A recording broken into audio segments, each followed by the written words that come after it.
Imagine a bustling metropolis teeming with life, commerce, and culture, a true gem of the Orient. Now let's go back to the year 1930s when the Philippines was under the Commonwealth. During this time, Manila, the nation's capital, was known as the Pearl of the Orient. It was a place where elegance and history intertwined, but beneath its shimmering surface, challenges were brewing. The city's narrow streets and cramped quarters were becoming increasingly difficult to manage and defend. This led to overcrowding, inadequate infrastructure, and growing concerns about the city's ability to support its ever-growing population. Enter President Manuel L, a visionary leader who had a bold dream for his country. He sought to address the pressing issues plaguing Manila while also embracing the Philippines' rich cultural heritage.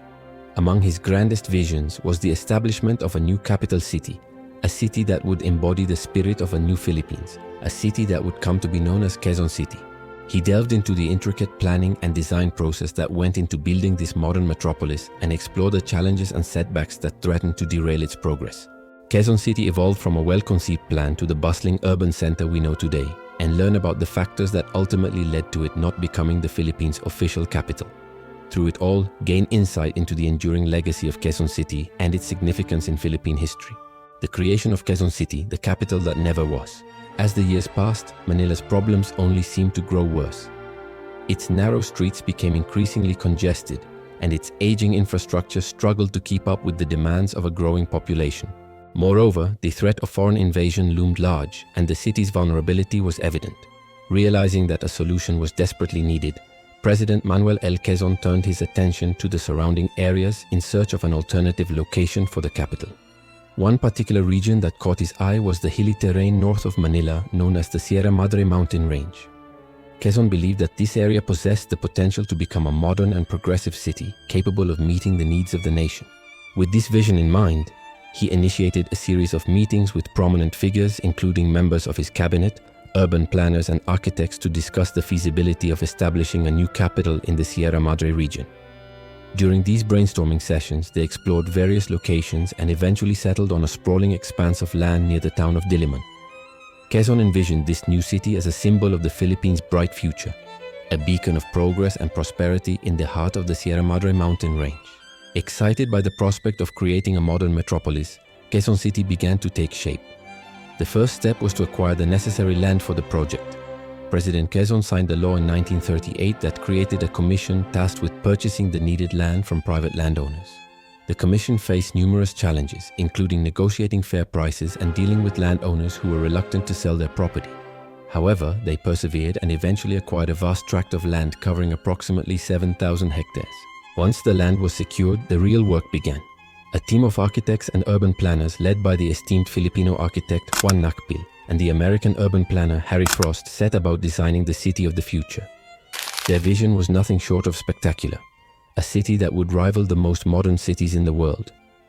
They planned wide boulevards lined with trees and flowers, spacious parks and recreational areas, as well as a grand central business district that would serve as the city's beating heart.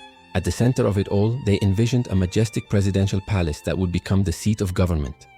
This grand structure would be surrounded by other essential government buildings, including the National Library, the National Museum, and the Central Post Office. The centerpiece of Quezon City, however, would be the National Government Center, a massive complex that would house all three branches of government, the executive, legislative, and judicial. This center would be designed to promote efficiency and accessibility, ensuring that citizens could easily access government services. The Masterplan was approved in 1939 and construction began. However, the outbreak of the Second World War put a halt to these ambitious plans. The war caused widespread destruction and the government's resources were diverted to the war effort. The dream of Quezon City was put on hold as the nation grappled with the challenges of war and recovery. Despite the setback, Quezon's vision for a new capital city remained. After the war, when the Philippines began to rebuild itself, Quezon City was at the forefront of those efforts. The city was designed to be self-sufficient with its own water supply, sewage system and transportation network. Parks and golf courses were included in the plan to provide residents with recreational opportunities. The city was also designed to be culturally rich with museums, theaters and art galleries planned throughout the city center. However, several obstacles stood in the way of realizing this ambitious project. Firstly, the cost of building a new city was substantial and the government had limited funds available for the project. Additionally, there was resistance from some quarters who felt that the money would be better spent on rebuilding Manila rather than starting from scratch. Furthermore, the rapid influx of people to the city caused severe congestion, which made it challenging to implement the planned infrastructure and services effectively. Nevertheless, Quezon's dream persisted. In 1948, President Elpidio Quirino, who succeeded Quezon after his death, officially declared Quezon City as the new capital of the Philippines. But the reality on the ground didn't match the grand plans. Although some government offices were transferred to Quezon City, the majority remained in Manila.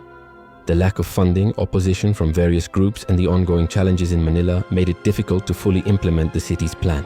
As a result, the National Government Center was never built, and Quezon City remained as the capital. Moreover, the transfer of government offices to Quezon City resulted in an unexpected consequence. Since government employees were given the option to relocate to the new capital or remain in Manila and work remotely, Quezon City saw a mass influx of bureaucrats and their families. This sudden population growth strained the city's resources and infrastructure, exacerbating the problem of congestion and making it even more challenging to provide adequate services for its residents. Today, Quezon City stands as a testament to the unrealized potential of a nation. Its journey is special, even among cities that strayed from their original plans. In the Philippines, Quezon City serves as a reminder of the complexities of urban planning and the challenges of executing ambitious projects. The city's sprawling landscape bears witness to the aspirations of a nation striving for progress and modernization. The wide boulevards, parks, and government buildings that were once planned to define Quezon City are now a reality. But they stand as fragmented pieces of a larger vision that never fully materialized. Instead of the harmonious blend of government functionality and urban sophistication envisioned by President Quezon, the city has evolved into a hub of commercial activity and residential areas. The incomplete National Government Center serves as a stark reminder of the city's unrealized potential, a symbol of a grand plan that was abandoned due to financial constraints and shifting political priorities. As Quezon City continues to grow and evolve, it invites us to reflect on the delicate balance between urban development and the preservation of historical visions. Can a city ever truly capture the essence of its creator's dreams when faced with the complexities of reality? Only time will tell.